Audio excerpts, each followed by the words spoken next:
সকল জল্পনা কল্পনা বাদ দিয়ে এবার আগামী জাতীয় সংসদ নির্বাচনে নতুন জোট করতে যাচ্ছে এনসিপি। এনসিপি, এবি পার্টি এবং গণ অধিকার পরিষদ মিলে আরও কয়েকটা দল মিলে নৈদলীয় একটা জোট গঠন করতে যাচ্ছে। সাম্প্রতিক সময়ে বিভিন্ন জায়গায় বিভিন্ন পত্রপত্রিকায় আমরা দেখেছি যে তারা গণ অধিকার পরিষদের সাথে তারা একটা জোটবদ্ধ করবে এবং জোট হবে। সেই জোট নিয়ে কিন্তু গণ অধিকার পরিষদের সাধারণ সম্পাদক রাশেদ খান একদম ক্লিয়ারভাবে বলেছেন এবং নুরুল হক নুরও বলেছেন যে তাদের সাথে জোট হবে না এবং জোট হওয়ার সম্ভাবনা নেই। কিন্তু যেহেতু তরুণদেরই দল এবং আমরা সম্প্রতি সময়ে আরও দেখেছি যে জামাতের সাথে তারা জোট করবে, হয়তোবা বিএনপির সাথে জোট করবে, এমনটাও ইঙ্গিত পেয়েছি। অনেক সময় দেখলাম যে বিএনপির সাথে একটা জোটবদ্ধ হয়ে তারা নির্বাচন করবে এবং অনেক সময় দেখা যাচ্ছে জামাতের সঙ্গে তারা জোটবদ্ধ হবে। কিন্তু সব কিছুই বাদ দিয়ে এবং সব তারা একদম নাকচ করে দিয়ে যে তারা নতুন করে একটা জোটবদ্ধ করতে যাচ্ছে, সেটা হচ্ছে এনসিপি, গণ অধিকার পরিষদ, এবি পার্টি এবং আরও কয়েকটা দল মিলে তারা একটা আগামী নির্বাচনে অংশগ্রহণ করবে এবং আগামী জাতীয় সংসদ নির্বাচনে তারা নতুন রূপে 300 আসনে প্রার্থী দেবে।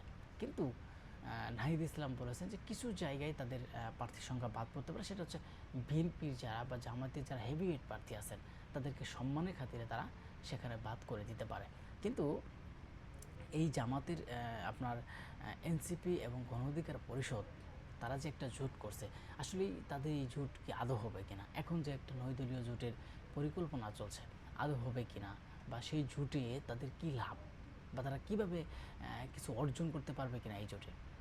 দেখেন, বাংলাদেশের অপরিচিত মুখ এবং আজ পর্যন্ত যারা সংসদে আসে নাই সেই সব দলকে নিয়ে তারা আগামী একটা নৈদলীয় একটা জোটের প্রস্তাব করেছে এবং নৈদলীয় একটা জোটের আগামী নির্বাচনে নৈদলীয় জোটে তারা আসবে, নির্বাচন করবে এনসিপি সহ। কিন্তু এনসিপির যে জনপ্রিয়তা, এমন এক সময় আকাশ পরিমাণ জনপ্রিয়তা ছিল, যে সময় এনসিপিকে মানুষ ভালোবাসত এবং তাদের যে একটা জনপ্রিয়তা ছিল, কিন্তু সেই জনপ্রিয়তা কিন্তু একবারে ভাত হয়ে গেছে ধরাই যায়। কিন্তু এই মুহূর্তে এখন যে মাঠের যে অবস্থা বা এখন যে মাঠের যে পরিবেশ, তাতে আমার মনে হয় তাদের বিজয় হওয়া কঠিন হবে।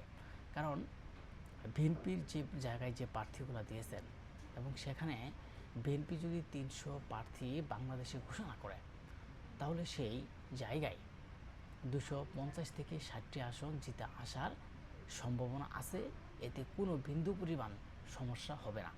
আমরা মনে করি বাংলাদেশের যে রাজনীতির এখন যে পরিস্থিতি, সেই পরিস্থিতিতে যদি বিএনপি এতগুলো আসন জিতে আসবে, তাহলে এনসিপি যারা নৈদলীয় জোট করবে তাদেরকে আসলে মানুষ ভোট দেবে কিনা। বিশেষ করে আমি দেখি যে তাদের যে জনপ্রিয়তা, তাদের এখন যে জনপ্রিয়তা, তারা একটা এলাকায় যে নেম্বরি নির্বাচন হয়, গ্রামে যারা নেম্বরি নির্বাচন করে সেই নেম্বরি নির্বাচনের মতো তারা ভোট পাবে না, এমনটাই দেখা যাচ্ছে। কারণ তাদের এনসিপি, গণ অধিকার পরিষদ মিলে যতই তারা জোট করুক না কেন, তারা যদি আগামী সংসদ নির্বাচন আসতে চায় এবং সংসদে তারা থাকতে চায়, তাহলে অবশ্যই সেখানে আপনার বিএনপির সাথে জোটবদ্ধ হতে হবে। যদি বিএনপির সাথে জোটবদ্ধ না হয় এবং বিএনপি যদি তাদের ওই আসনে সিট ছেড়ে না দেয়, তাহলে কিন্তু আগামীতে এই এনসিপি যে নৈদলীয় জোট একটা আসনে পাবে কিনা সন্দেহজনক। বিশেষ করে আপনারা জানেন যে গণ অধিকার পরিষদের সভাপতি, সাধারণ সম্পাদক রাশেদ খান মিলন এবং নুরুল হক নূর, তারা যে বিভিন্ন জায়গায় তারা যে নির্বাচন করবেন যেখান থেকে, সেখানে কিন্তু বিএনপি এখনও বর্তমানে আপনার আসন ফাঁকা রেখেছে। কেন ফাঁকা রেখেছে? এদিকে দেখছি তারা নৈদলীয় জোট করছে। যদি নৈদলীয় জোট করে তাহলে তো বিএনপি সেখানে আসন ফাঁকা করার কথা না। কিন্তু আসলে রাজনীতি কোন দিকে যাচ্ছে? গণ অধিকার পরিষদ কি এনসিপির সাথে কি আপনার জোট করবে নাকি বিএনপির সাথে করবে? কিন্তু বিএনপি তাদের আসনে এখনও পর্যন্ত ফাঁকা আসন রেখে দিয়েছে এবং তাদেরও জায়গায় ফাঁকা এখনও পর্যন্ত নির্বাচনে কোনো প্রার্থী দেয় নাই। তার মানে ইঙ্গিতে কি বোঝায়?